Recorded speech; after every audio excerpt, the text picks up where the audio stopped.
नमस्कार दोस्तों। 28 मार्च 2020 corona virus की वजह से देश में पहली बार लगे लॉकडाउन को 4 दिन बीत चुके थे। प्रधानमंत्री नरेंद्र मोदी ने ट्वीट के जरिए नया फंड बनाने की जानकारी दी और सभी भारतीयों से फंड में पैसा डालने के लिए आग्रह किया। वहीं दूसरा ट्वीट करके जानकारी दी गई कि किस अकाउंट में पैसा जाएगा, अकाउंट नंबर क्या होगा, आईएफएससी कोड क्या होगा, एसबीआई का कौन सा ब्रांच होगा। ये सब जानकारी इस ट्वीट के जरिए प्रधानमंत्री ने दी। सरकार द्वारा यह भी साफ किया गया, जो भी इस फंड में पैसा आएगा वो टैक्स से मुक्त होगा। विदेश से आने वाला पैसा भी फॉरेन सिटीजन रिवॉल्यूशन एक्ट से मुक्त होगा। यानी पूरी तरह से सब कुछ सरकार के द्वारा चल रहा था। जब आप pmcares.gov.in वेबसाइट पर जाएंगे तो इस चैरिटेबल ट्रस्ट का address PM office south block new Delhi मिलेगा। इस चैरिटेबल ट्रस्ट के chairman prime minister Narendra Modi और 3 सदस्य home minister Amit Shah, defence minister Rajnath Singh, finance minister Nirmala Sitharaman.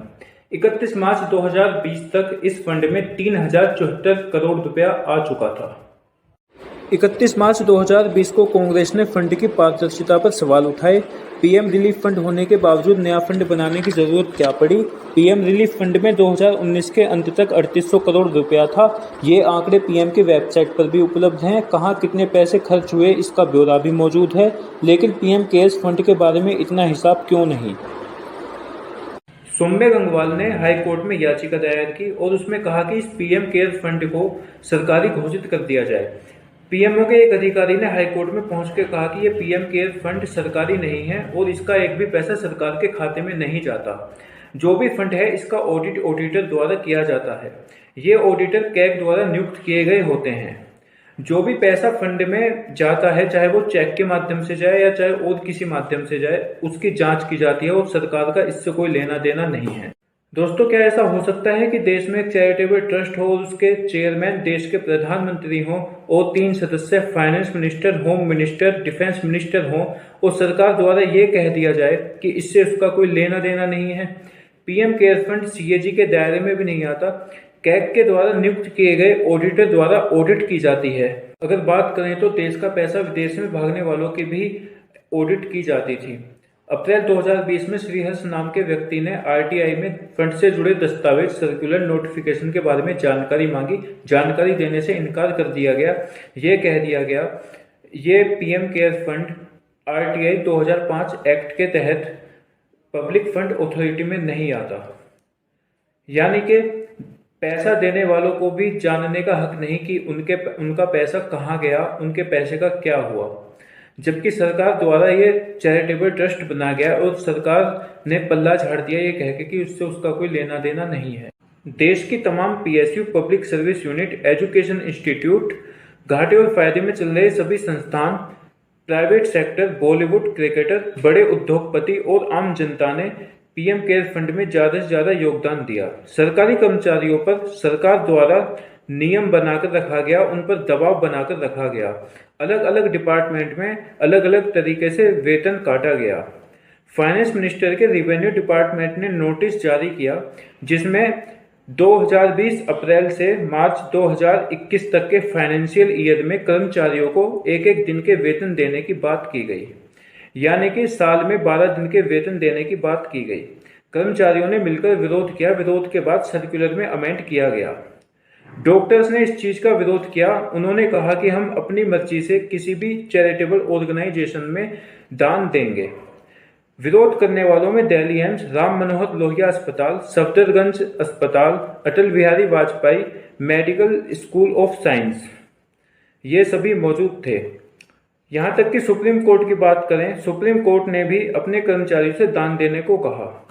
Supreme court ने सवाल नहीं उठाए जबकि डॉक्टर्स ने विरोध किया। सुप्रीम कोर्ट ने ऑफिसर्स से 3 दिन के वेतन देने की बात की गई और ग्रुप सी के कर्मचारियों से 1 दिन का वेतन देने की बात की। दूसरी लहर में भी भयानक स्थिति के वक्त भी सवाल उठे थे कि पीएम केयर्स फंड में आने वाला पैसा कहां गया। भाजपा नेताओं ने आरोप लगाया कि केंद्र सरकार ने राज्यों को पैसे दे दिए, राज्यों ने न जाने क्या किया। असम के मुख्यमंत्री हेमंत बिस्वा ने ट्वीट करके बताया कि असम ने कोविड संकट के बाद से 8 ऑक्सीजन प्लांट लगाए, 5 की तैयारी चल रही, जबकि मोदी जी ने पीएम केयर्स फंड में से दिल्ली सरकार को 8 ऑक्सीजन प्लांट लगाने के लिए पैसे दिए, लेकिन दिल्ली सरकार 8 में से एक ही लगवा पाई। इन सभी लोगों का ये दावा है कि केंद्र ने तो प्लांट लगाने को पैसे दे दिए, लेकिन राज्य सरकारें ही निकम्मी निकलीं। 21 अक्टूबर 2020 को केंद्र सरकार ने 14 राज्यों में 162 ऑक्सीजन प्लांट लगाने को करीब 202 करोड़ रुपए पीएम केयर्स फंड में से दिए।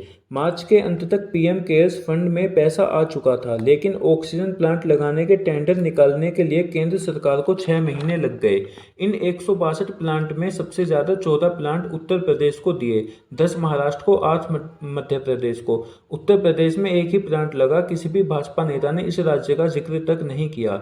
58,000 वेंटिलेटर के लिए पैसा दिया, लेकिन 30,000 ही खरीदे। क्या सरकार की जिम्मेदारियां केवल पैसा देने तक ही रह जाती हैं? सुप्रीम कोर्ट के रिटायर्ड जस्टिस मदन लोकुर ने पारदर्शिता न होने पर आरोप लगाए। इस बात की जानकारी पब्लिक डोमेन में नहीं है कि तमाम लोगों और बड़ी कंपनियों से जमा किए करोड़ों रुपए खर्च कैसे किए जा रहे हैं। हम नहीं जानते कि पीएम केयर्स फंड में जमा पैसा कहां जा रहा है। सरकार द्वारा ट्रस्ट बनाया जाए और उस पर प्रधानमंत्री की फोटो छपी हो, चेयरमैन भी उसके प्रधानमंत्री हो, फंड से जुड़े सारे ऐलान सरकार के जरिए हो और सरकार फिर ये कह दे कि इससे तो हमारा कोई लेना देना नहीं है। जब ये सब चीज़ें मिलकर आती हैं तो फिर यही सवाल उठकर आता है कि कहीं ये कोई स्पैम तो नहीं है।